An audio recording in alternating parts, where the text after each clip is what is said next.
Your favorite channel, Drishti IAS. This is Divya Kawatra, your educator. How are you all doing today? All well, good? Yes. Hi, everyone. Good morning, good morning, good morning. Very good morning, everyone. Please confirm in the comment section whether the sound and the audio is good for you. Yes? Good to go? Please confirm. All right, let's move ahead and we meet again to discuss our today's newspaper, that is 6th of April. We'll be discussing a few articles. Today's paper does not necessarily contain much about prelims, but it does contain a lot for mains, okay? So the entire paper is mains oriented today.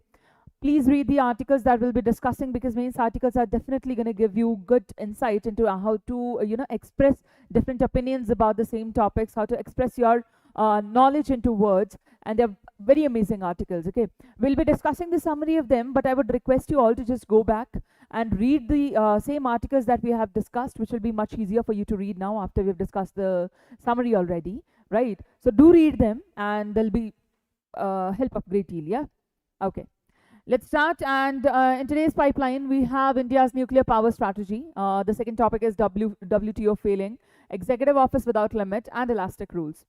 Wherein India's nuclear power strategy, we'll see how India is shifting its nuclear energy demands towards, nuclear, so that we want to make it more sustainable. Yes, we want to make it more sustainable, and because of that, we are moving towards nuclear energy, and why not solar or any other energy? We'll talk about that. And what are the targets India has set up? That we'll also talk about. Yeah.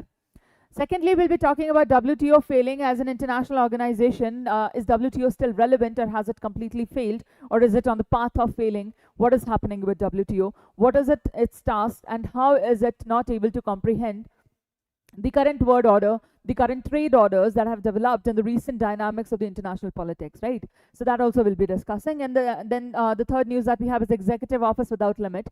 This is, for mains regarding that raises a question on the democracy.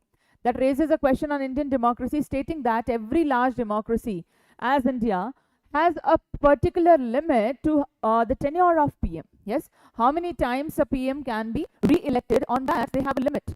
Prime Minister or President can be re-elected. For example, in US, if we talk about it, only 2 times President can be elected, right? After that, they have to leave the office no matter what the public choice is. But in India, PM can come as many times as they want. However, on President, who is the nominal head of India, we have a limit. But on PM, who is the real executive head of India, we don't have a limit. Is that really good for our democracy, or should we reconsider it? And just testing a few options as well. Okay. So we'll talk about that, what has been discussed and what has been suggested. Then we have elastic rules. Elastic rules we already discussed, but then again, fresh opinion has come forward, as I told you that fresh opinions are better. Why? Because last time when we discussed it from the Philip's point of view. Today we are going to discuss from the mains point of view, because an article again has been seen in the newspaper. Alright. Yeah. These will be our topics for the day. Let's start with our first news. Let's start with our first news, that is transforming India's nuclear power landscape. We'll be talking about India's nuclear power, and we'll be talking about its capacity, we'll be talking about the targets, and that is what we'll see. But first of all, tell me, what do you think is India's target? Hi everyone, good morning, welcome back. Tell me, what do you think is India's nuclear energy target? Remember the targets India has taken up? If you know, let us know in the comment section. What targets do you remember India has for its nuclear energy capacity?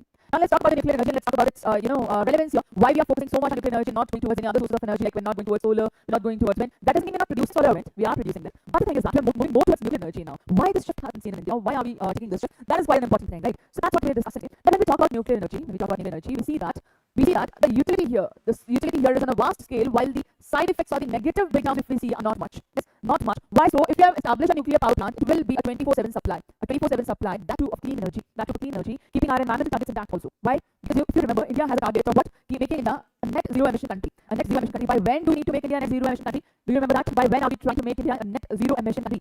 Yes? Do you remember that? Do you remember that? Voice glitch. Why is there a voice glitch?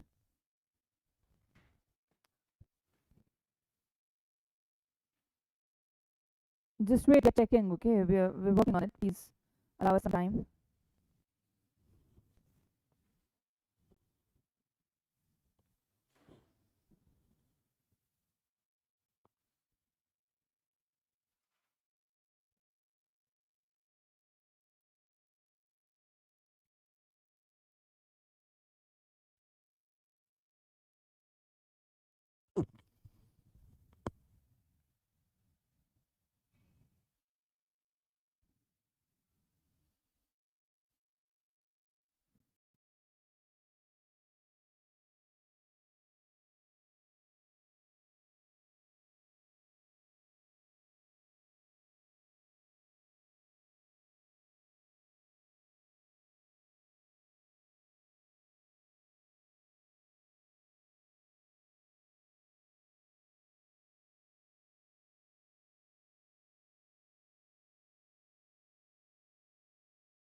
We're trying to fix it. And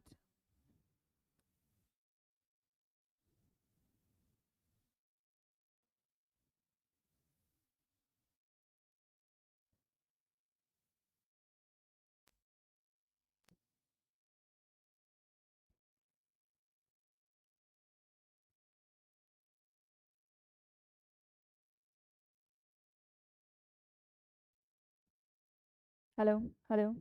Is it better now? Please confirm in the comment section. Is it better now? Can you hear me now?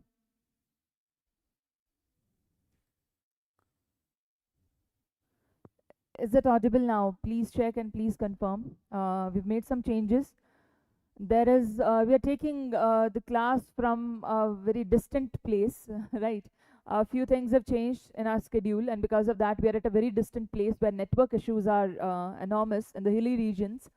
Because of that, there has been a continuous dropping in the sound. We're very sorry for that inconvenience. We're really trying to work upon the technicalities of it. Please confirm if you can hear it now.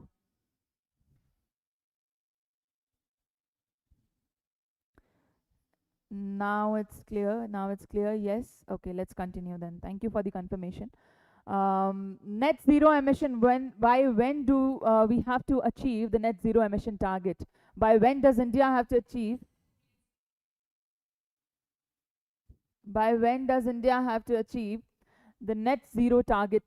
What is the year we have set for net zero target? Yes, let me know in the comment section by when are we to achieve the net zero emission.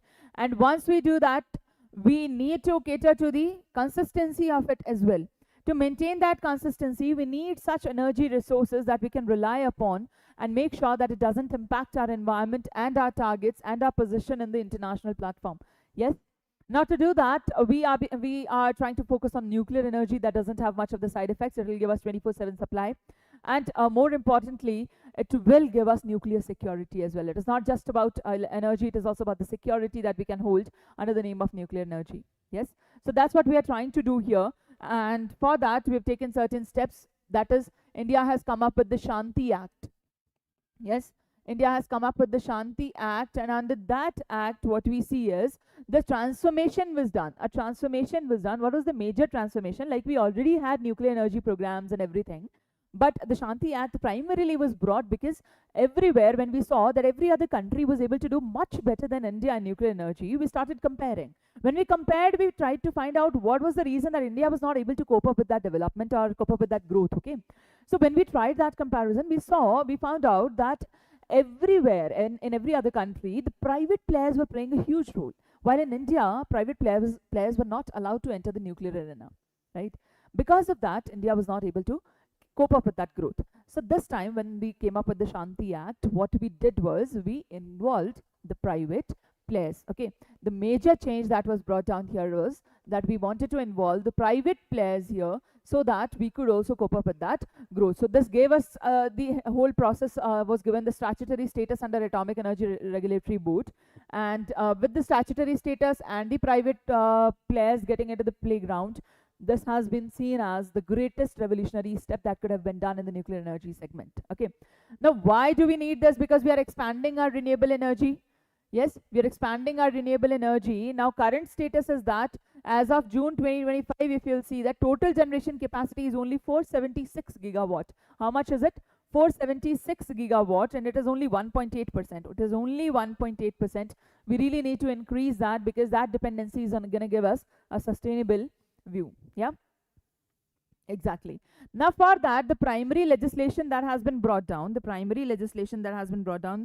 2070, very nice, very nice. So primary legislation that has been brought down is that it repeals the Atomic Energy Act. Yes, private participation has been allowed. FDI policy has also been changed that permits up to 49% of investment as well. That was earlier not allowed. No FDI was allowed in this segment, and now 49% is allowed. Private participation is allowed. Liability cap has also been moved up to 3,000 crore. Just shift, see the shift from 100 crore to directly 3,000 crore. That is how much we are prioritizing this. The supplier status, if we talk about it, protects the supplier from recourse. You know, if you are causing a fault intentionally, that is obviously something that we cannot let go. But other than that, if anything happens, liabilities are reduced, right? Regulator, if we say, it gives statutory independence to AERB. So AERB has got the statutory status now, so they can deal with this better. Yeah, exactly. Now, if we talk about the milestone or the goals here, our short-term goal 2031 to 32 is that to reach 22.38 gigawatt. Okay, not megawatt, gigawatt. Please pay attention to that. It is gigawatt, and the Vision 2047 has given us 100 gigawatt target. 2047. So by 2047, how much do we need? By 2047, how much do we need? We need 100 gigawatt. Is that clear? The long-term target here for 2070 is net zero emission that we've already discussed. If we talk about the SMR focus, it is that Bharat small reactors. Bharat small reactors, these are to be deployed rapidly everywhere so that in small capacity also we can generate a lot. Yeah. Then if we talk about strategic control, that also we are doing. Fuel security has also been ensured here. How do we do that? We have a three-front strategy. We have a three-front strategy under the Act through which we are going to reach the target of 100 gigawatt. How are we going to do that? First of all, indigenization of foreign designs. How will we do that? We'll be, lowering the cost of the whole production by creating our own reactors. If we create our own reactors, that would reduce the investment, reduce the expenditure that we have to make on the segment. That way, we will be able to spend more money on creating more reactors. Yeah, that is the first thing we are going to do. Second is the small modular reactors. The small modular reactors are for developing the research and development. And there, if we say that we are including molten salt reactors or thorium cladding, etc., these are the traditional methods that we are using, so that even if a small scale production is done, it should still be done. It should not be something that we have to avoid, or it should not be something that we have to leave aside. Even if the production is small, we still have to focus upon that, and we still have to cater to that. Thirdly, we are modularizing 220 megawatt PHWR. What are we doing? Pressurized heavy water reactor. What is PHWR? Pressurized heavy water reactor. Through that also we are going to create energy. We'll modularize it and replace the fossil fuel based captive power. That way we will be completely sustainable. Yeah. If we are using fossil fuel based power reactor anyway, we are still getting dependent upon the fossil fuel, and that we want to live. Yes. So from there, what we are going to do is we are going to get rid of it. From there, we are going to replace it with complete nuclear energy. Is that clear? Yes? All right. Now let's see the targets that we have. Amidst the targets, we'll see the challenges also, because achieving 100 gigawatt is not something that is going to happen in a day, right? We have to do a lot apart from the Shanti Act. But if we see about the current capacity of India, we'll see the current capacity, the non-fossil capacity that is here. We have a target of 500 gigawatt by 2030. We have a target of net zero by 2070. But current status is 267 gigawatts only. 267 gigawatts only. Yeah. If we talk about solar power, we have approximately 136 gigawatt. Target is 280 by 2030 and 5600 gigawatts by 2070. That is our long-term target. Is that clear? If we talk about the wind power, we have 54.5 gigawatts current capacity. Target is 140 gigawatts by 2030 and 1800 by 2070. Please remember the targets, especially the long-term targets, right? Do remember that. And carbon intensity, if we talk about 35% reduction has to be done, has been done. That is our current status. A requirement is of 45% by 2030 and net zero by 2070. Is that clear? If we talk about hydropower, we have 51 gigawatt current capacity. By 2030, we need 70 gigawatts, and long term, obviously, pumped storage, we have to completely shift, right?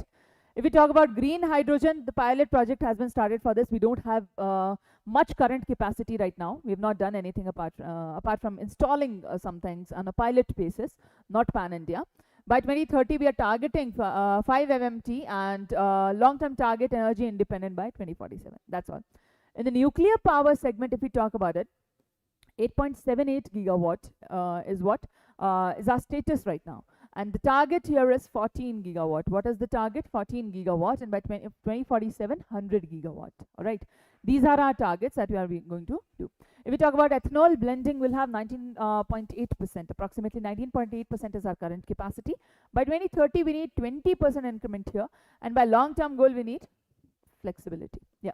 Electric vehicles also are playing a role in it. Energy storage is another thing, because India is lacking seriously in energy storage. Yes. India is lacking seriously in energy storage, and that has become a major concern because the speed with which we are going towards creating more and more energy by the day, we really need something of a better structure to actually store the energy. For that also, India has come up with something that is BESS. Yes, battery energy storage system. Yes, South Asia's largest battery energy storage system has been created by India. You know that? South Asia's largest battery storage system has been created by India. And from there, they have also patented the technology by which they will be giving out the technology to other people, and they won't be able to produce it. South Asia's largest BESS has been created by India, which has been installed at Delhi. Okay, where have we installed it? We've installed it in Delhi, and this is a transferable storage unit. Transferable storage unit, that means you can transfer the energy from here to multiple sources and export it also. Yeah, exactly. So this we have done in this category also. However, a lot is still to be done. Yes, is it clear? Is it clear? Do we understand the nuclear aspect, the entire nuclear segment that we had to do, and especially the role of Shanti Act that is happening here? Yes? All right. Nice. Let's solve a question based on that then. You have a question here based on the Shanti Act that we just discussed. Please read the question and try to solve. Okay?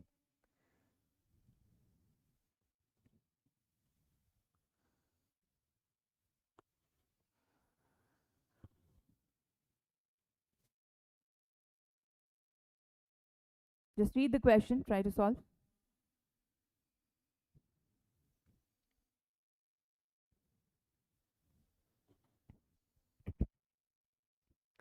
So the question says, with reference to the sustainable harnessing and advancement of nuclear energy for transforming India, that is Shanti Act 2025, consider the following statements. Remember the full form of Shanti Act. Number one, it grants statutory status to ERB.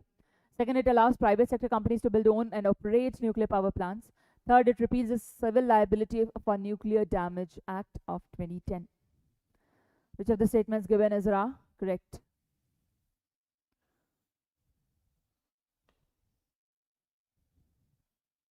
All right.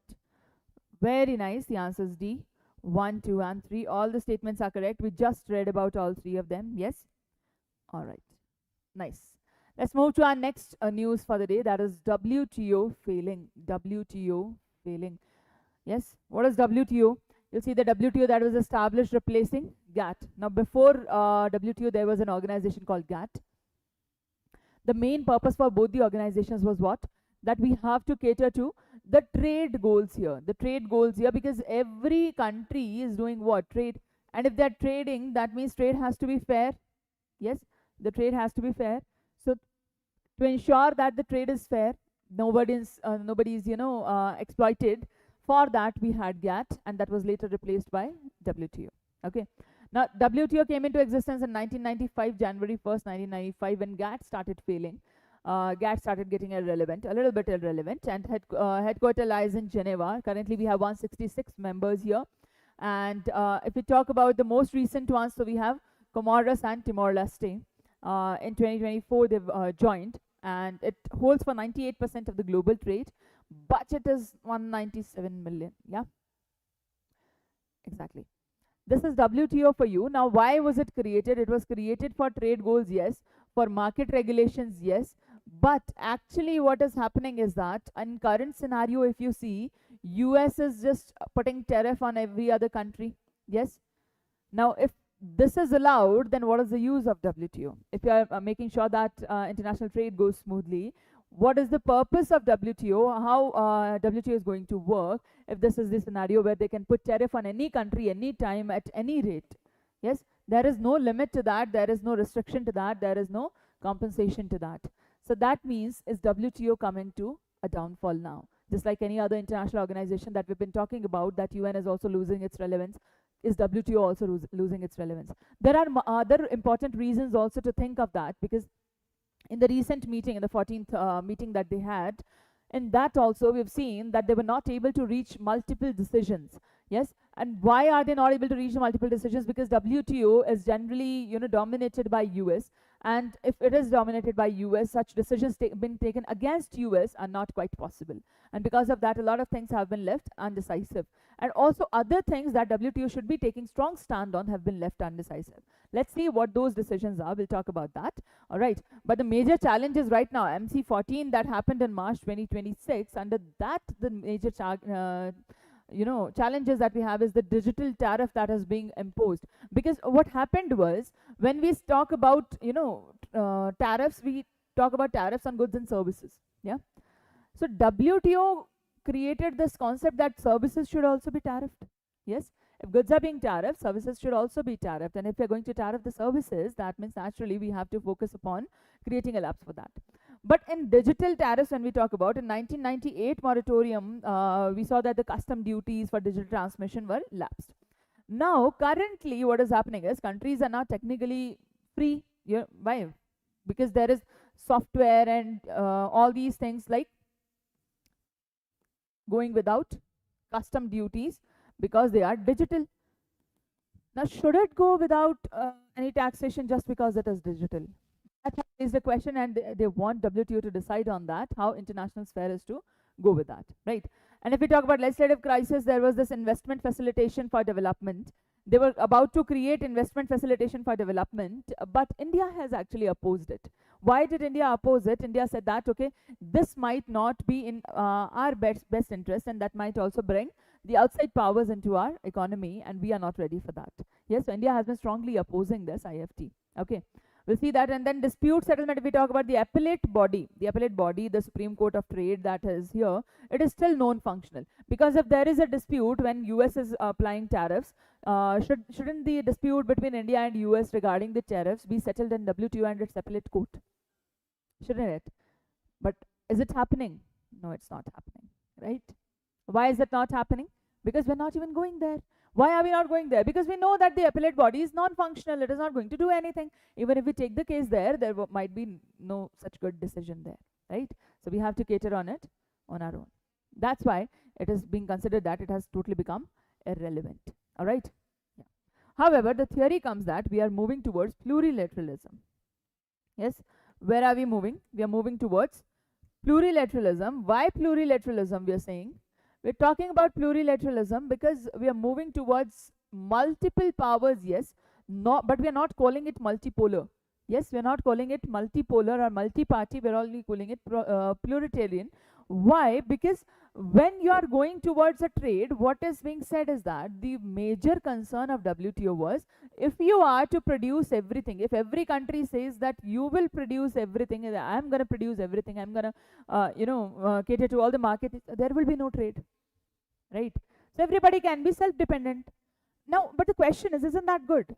Isn't that not what we are trying to do? Isn't that what India is trying to do for a long time now, to become self-independent in energy, in production, in electronics and semiconductors and everything? We're trying to become independent. We're trying to become self-dependent, more and more self-dependent, and we're creating more and more indigenous things.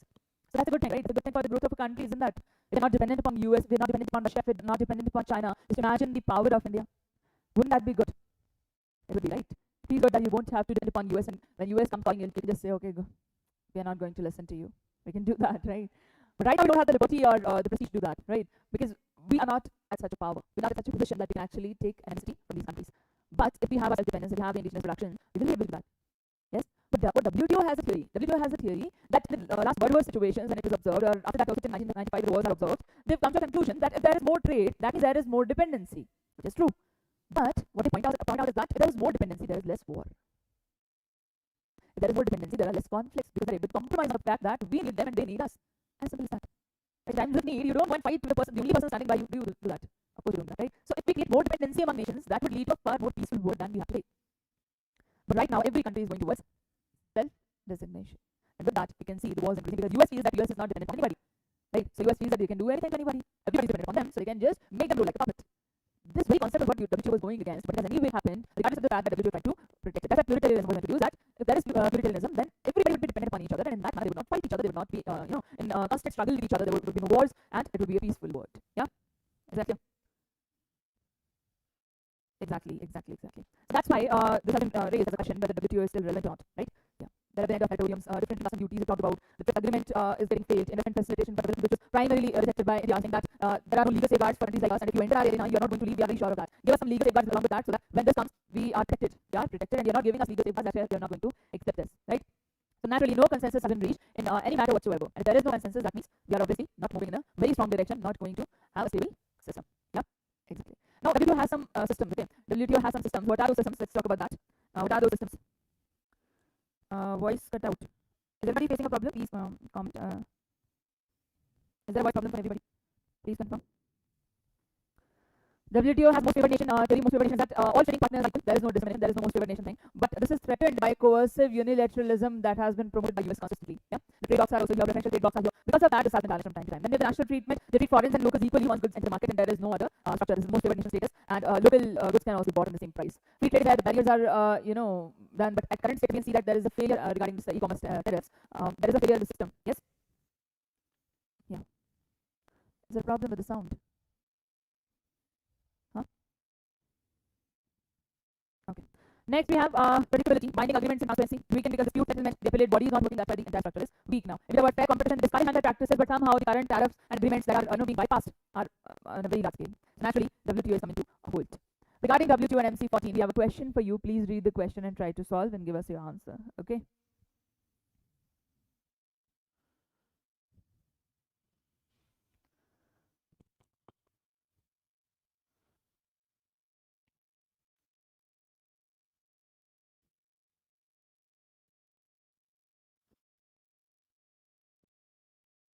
Read the question. The letters of 14th Ministerial Conference of the WTO consider the line statements. Number one, it resulted in the successful incorporation of the investment facilitation by development agreement into the formal WTO legal framework. Second, the long-standing moratorium on imposing custom duties on electronic commerce transactions was officially extended until the next conference. Third, for the first time since its inception, the conference has failed to issue a consensus-based ministerial declaration outlining future work. There has been no consensus that we have already discussed. Yeah. Which of the statements given above is correct? Mark your answer and let us know what you think is the correct answer.